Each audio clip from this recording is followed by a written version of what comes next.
Welcome back from lunch. We're going to connect some dots this afternoon, and I'm going to propose that we start with assessment. So to really think about all these things that we're doing in these modules, and then how do we connect them to see if the learner has actually learned the things we want them to, right? So to make these connections with the learning outcomes and the actual assessment. Now, assessment is fraught with complications. Right?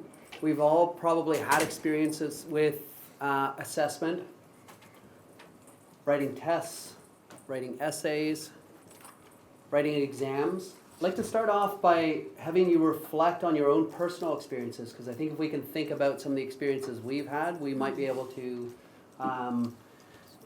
try and address some of the pitfalls as we're creating these assessment tools for these modules. So I'd like you to think about times when you were assessed as a student yourself. Maybe more recently, maybe a long time ago. Think about when you were assessed, some of the things that have happened to you. What was your worst experience?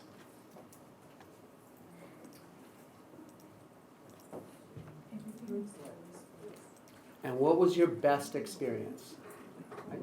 What was your best experience? And let's try and sort of figure out what made it a strong experience for assessment. So being able to do a learning activity and then coming back with your worst and your best. So what I'd like you to do is I'd like you to think about that for a couple minutes and just share that with the person next to you, okay? Have a discussion with the person next to you. Share with them a story about your best experience with assessment, and share your worst experience with assessment, and then we can try and get to some of the issues related to what's effective and what's less effective, okay? So just with the person next to you, or maybe one or two people next to you, go. Okay.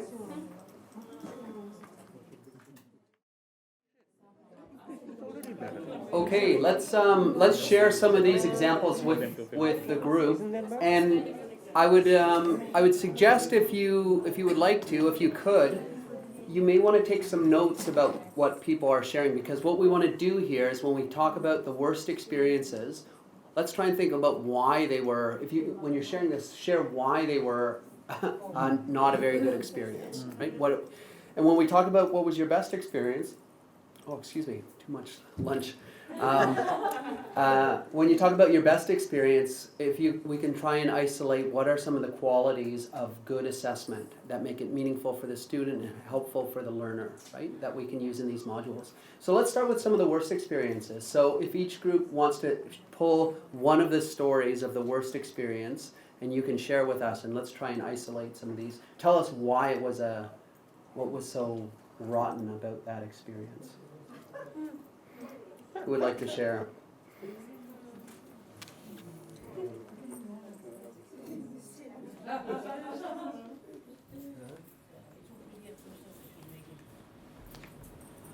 I'm sure Hilda would have many examples, right? Or this group, if you want to share your experience with group work, that was a good one. Yeah.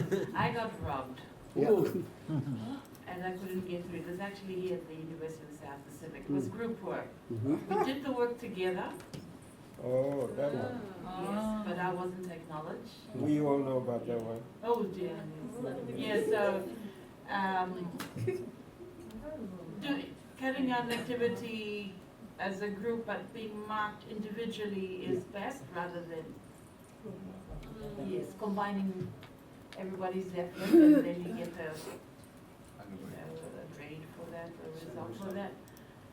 It has its advantages to the lazier ones, but it also disadvantages those that are probably the minority in the group. So yeah, that was my worst experience. I had the best assessment because I had to do all the assessments, so I had to like them more. Mm-hmm. So unfortunately, I really cannot help here to say which is the best assessment experience that I've ever had. Okay, well, let's stay with this worst one, because that's interesting when group work comes up a lot when people talk about frustrating experiences. I mean, why do instructors use it? Why do professors and teachers use it? What are the advantages of it? Work together. Yeah. Yes, I think one of the advantage of using group work is part of the generic skills. Yeah. Is teamwork. Teamwork also, you can assess it through teamwork activity, then you're already accessing the skills in how they participate as a team. Also, it access the competencies of communication. Yeah. Communicating. So that's, I think for me, that's two main key areas where it's benefit of assessing group work. So there's value in it. Absolutely. A lot of right? value. Yeah. There's a lot of value in it. You will have different students in a class, or students in a learning environment. Mm-hmm. And by group work, you get everybody involved. There's some people who may be good at doing one aspect of the group work, and others may be good at the other aspect of the group work, the writing bit, the drawing bit, the singing bit, the reading bit. Yeah. So everyone comes together to share ideas and skills and talents, and they come up with the best. Yeah. Basically breaking complex tasks down into steps. Yeah. Yeah. Anything else? Any other thoughts about group work? It's used a Should be. lot. Yeah. Maybe the assessment, you should pay more attention to how you assess, how the teacher assesses it, Yeah.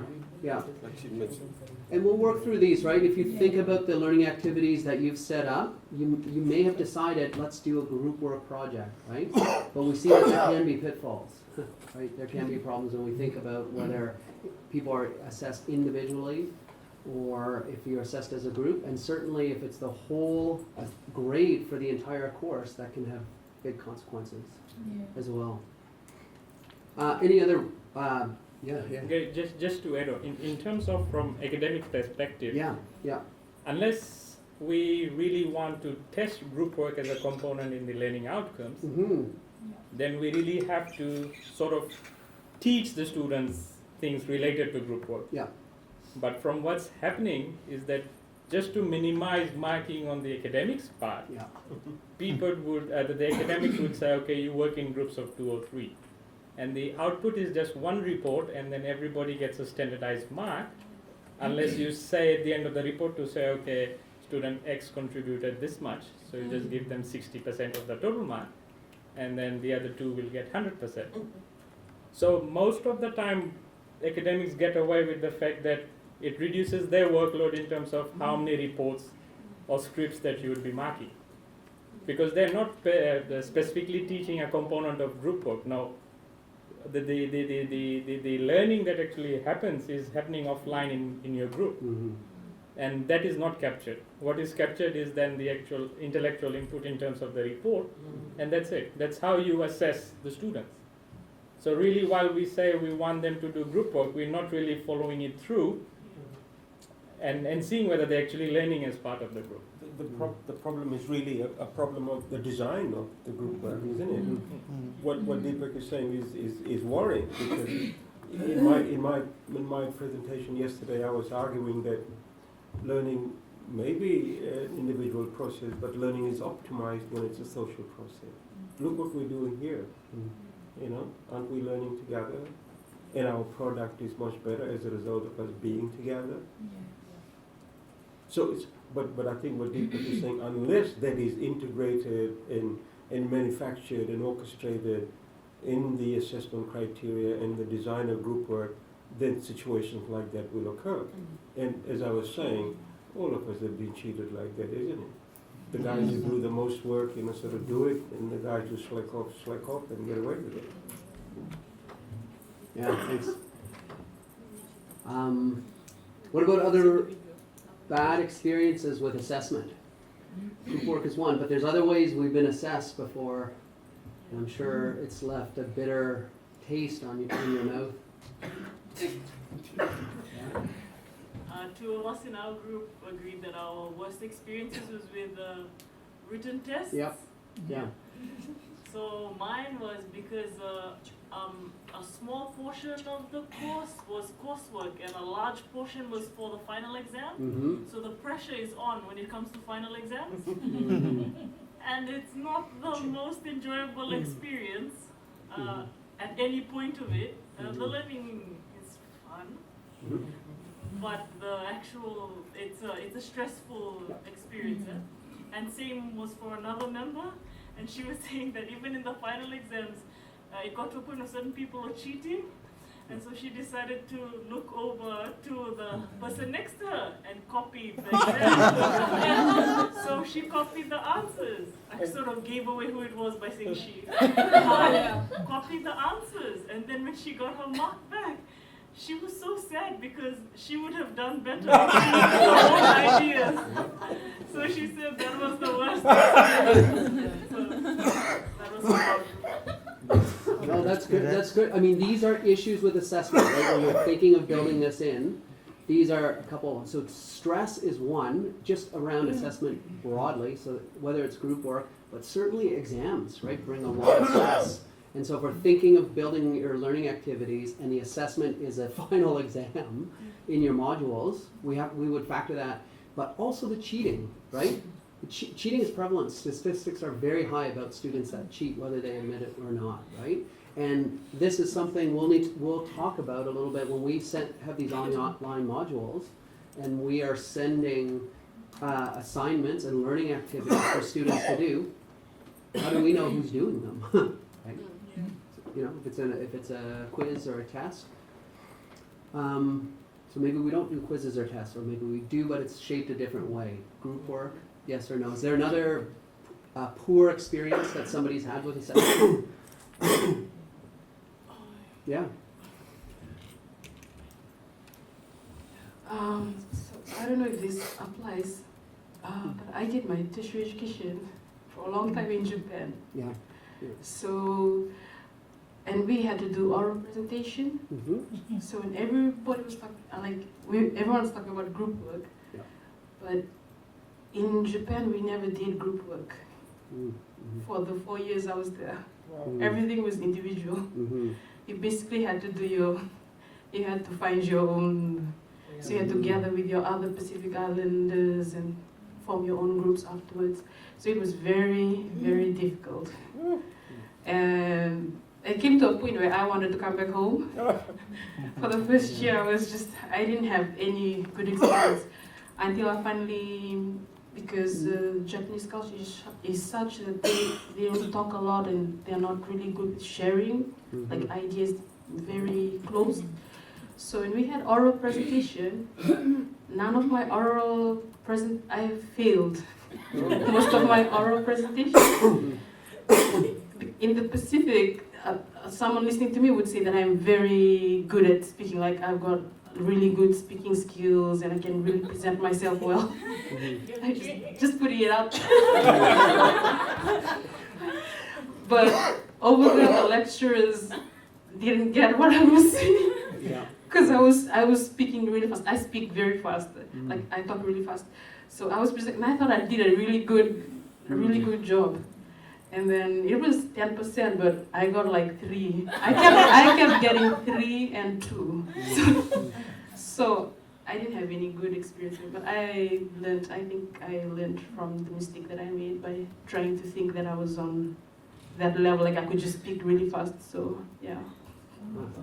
That's a really fascinating case. Thanks for sharing that. I see something else in that. Does anyone else see a problem with that we might be able to mitigate or consider if we're developing an assessment strategy? Yeah. I think age is also another factor that gives the work experience. Yeah. You know, when I was doing my undergraduate, any type of assessment is fine. Yeah. Because you are that active, in your, late 10s, early 20s. Mm-hmm. Going back to the classroom as a mature student, Yeah.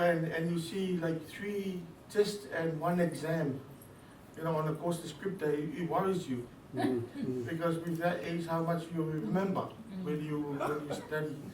And I think that's one of my worst. So I think and going back to the classroom as an educator, and relate myself to my 2 mature students that I see in the classroom, I can also feel them when I say that we will have 3 tests and 1 exam.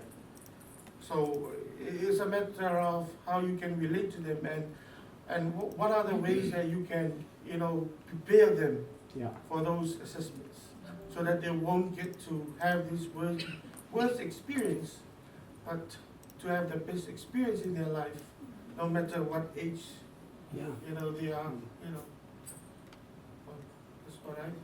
Yeah, I like that actually, and the idea that we may want to prepare our students to be successful in the Yeah. assessment, right? So age, when we think about the students taking these youth work modules, may come from different age groups. But I'm also, yeah. And it's one thing that I've seen that is lacking, talking about assessment is, how lecturers and educators are, how much they know about the types of assessments. Mhm.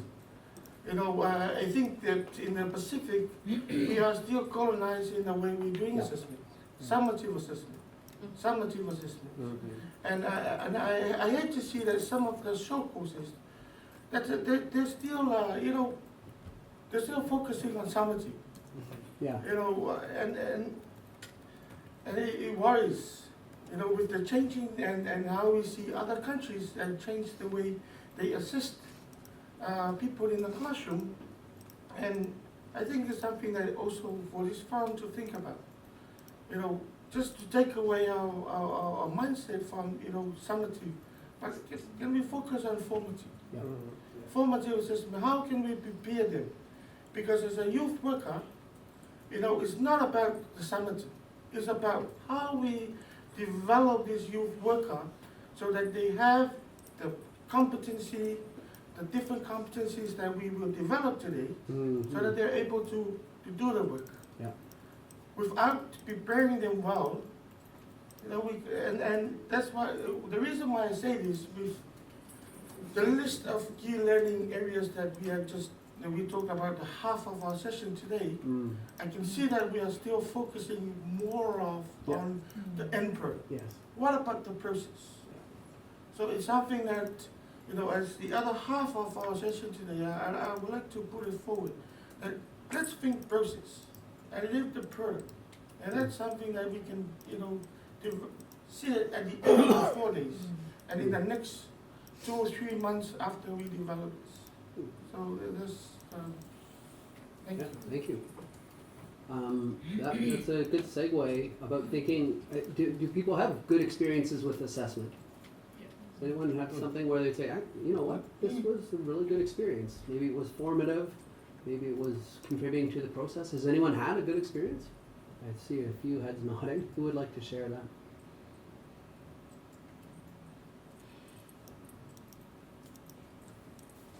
What did it look like?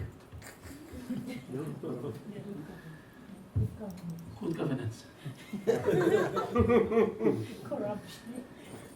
Yeah, like this assessment thing is something that I always have in my mind. If only that Italian guy who introduced exam is still alive, I would shoot him right on the forehead. To be serious. I see exams as one of the very, like I would say, the, I don't know how I would phrase this, but it is undermining the capacity of the students. Say, for example, a student went through a whole semester to study on a module, and is only being assessed for 3 hours. Yeah. What can you get from 3 hours? And even what, the coverage of that exam does not reflect whatever is being taught throughout that whole semester. That's like we are belittling the knowledge that the student has covered thus far.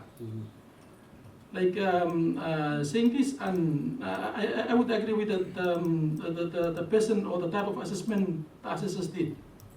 I had a bad experience with one of these lecturers when I was doing my undergrad.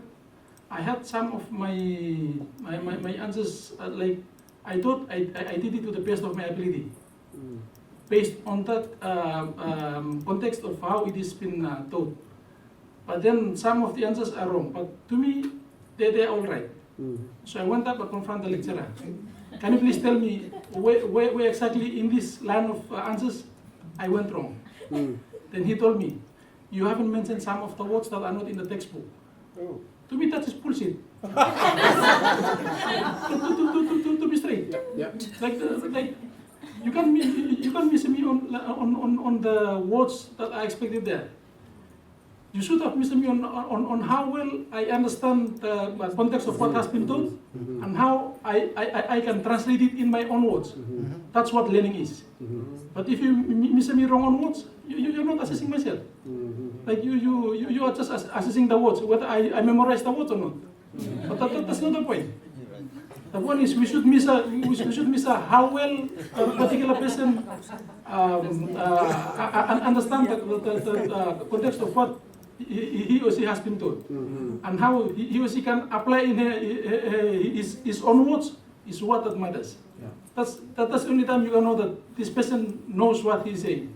But if you expect me to write it in the same word that has been written in the textbook, you are expecting me to memorize the whole textbook. Yeah. And that's not the best assessment. The best assessment that I would see for these modules is how we assess the quality of knowledge that has been acquired by the participants of these modules. Yeah. And that has to be done through continuous assessment. It can't be done through exams. And even some, like you rightly mentioned, for the short quiz that we might upload online. I can ask one of my friends who know better than me to answer my questions. And then I get good marks. That doesn't reflect me. As long as we if we develop kind of assessment like the students are building onto developing their own projects or such, the students will have to demonstrate practical knowledge gained from the module and develop and show it through a final output at the end of the module. Then that would be really reflecting the student. But if we test them through sort of exams and tests, I would doubt that. Yeah. Well, and we're in this position where we can create these assessments, right, with this in mind. And thanks for people who shared, right, because I think this conversation is really rich and it sets us up to really think about what we want to do with these modules. And as we go through this session, think about the learning activities in your module, okay, and how they might be assessed. So we'll talk about this. I'm going to just share some other thoughts about assessment. But I want you to think about your modules, right? So if we go back to the Padlet, you can have your Padlet in front of you, right? So let's, where's our good governance slide here? Good governance. So we have these expected outcomes. Youth workers or youths can be able to identify, adopt, and are able to practice good government, management, and leadership principles. How do we know that? How will we know that of our students? How will we assess that? Another expected outcome, a shift of perception on governance being acquired and accepted to be transferred. So to me, that tells me there needs to be some formative, right? We need something at the beginning to see that there's a shift in perspective by the end, right? So what does that look like and how do we build that in? And you've already got some of your means of verifications right there, right? Your pre-evaluation and so on. And so after this session, we can work on that a little bit more and talk about what that looks like, right? What's this on the top left? Youth rights, civic engagement. So learning outcomes. So number one, have basic introduction to youth rights, labor rights, and responsibilities. Number two, awareness on the existing legal framework, right? So how do we assess that at the end? What will we ask of our students? You know, maybe that's a quiz, maybe not, maybe it's done in another way. Awareness on civic engagement and participation, right? So the point of doing this is to say, as we talk about assessment a little bit more, think about the learning activities in your module. Keep this in mind, and if you want to take notes on that and start designing that, you can, right? So assessment tasks are something that we're going to build in. So we have learning activities, and then the assessment tasks. So the assessment tasks are the activities that learners will undertake to confirm whether or not the learning outcome has in fact been achieved. And they seek to find how well students are learning in relation to the stated learning outcomes.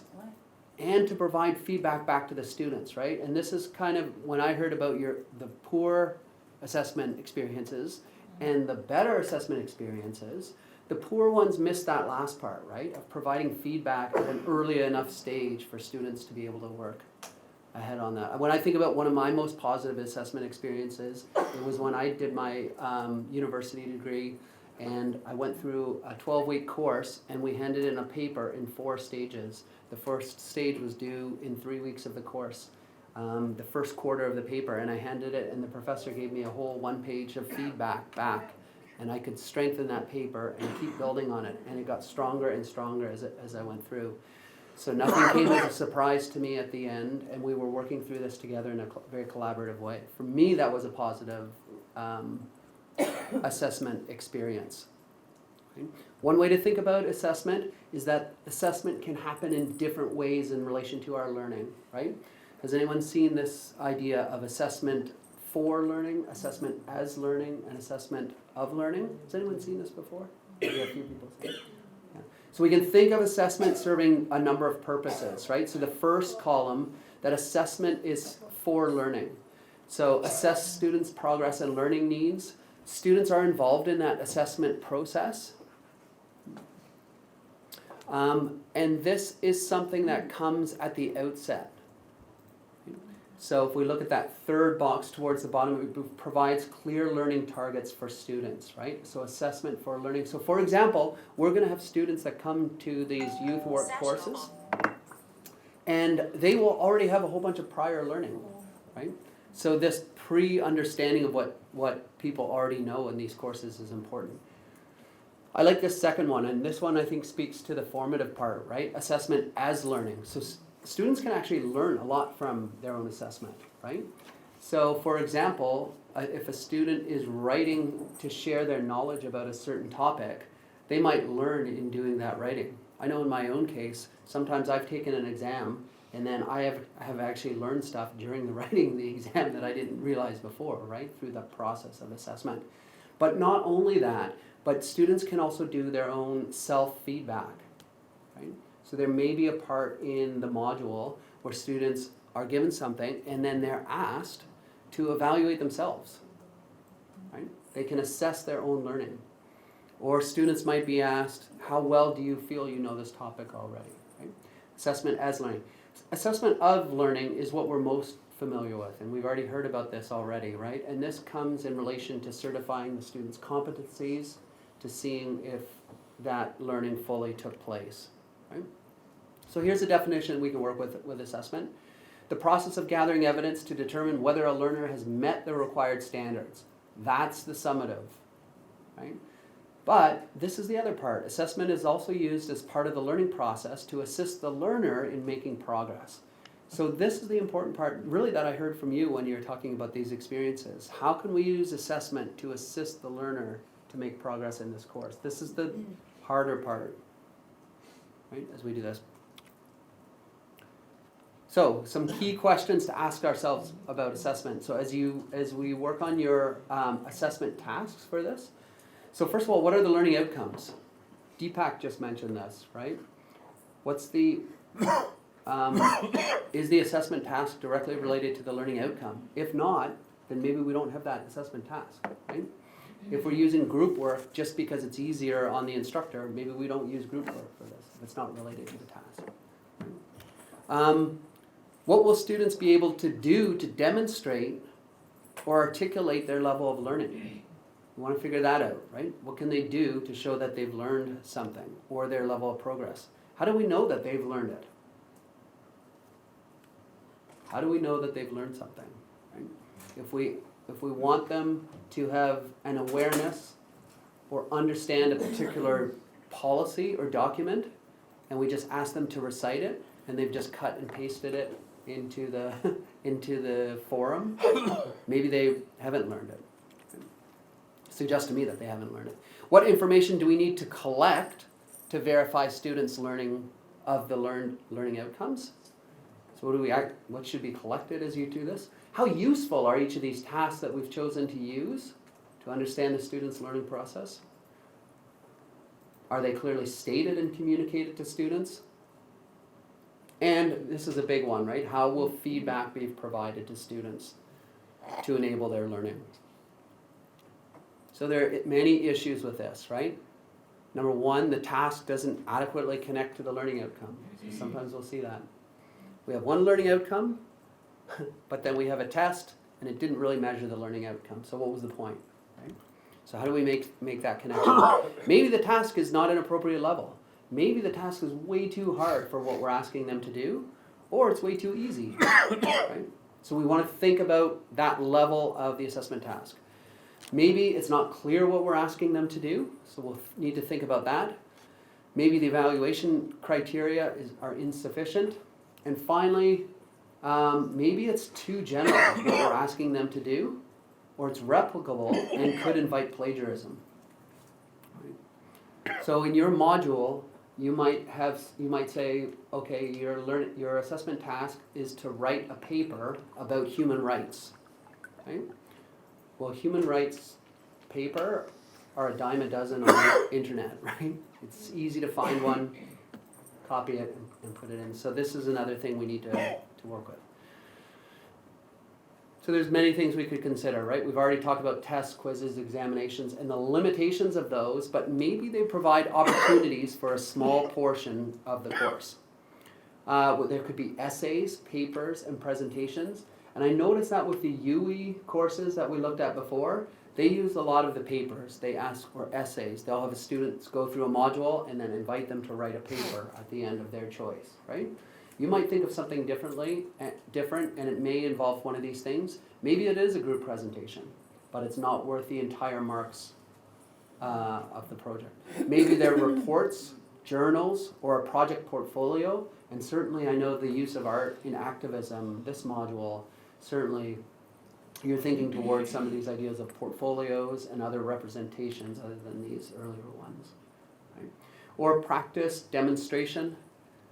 Some people are saying, well, let's have students go off and videotape themselves demonstrating how they would support a young person.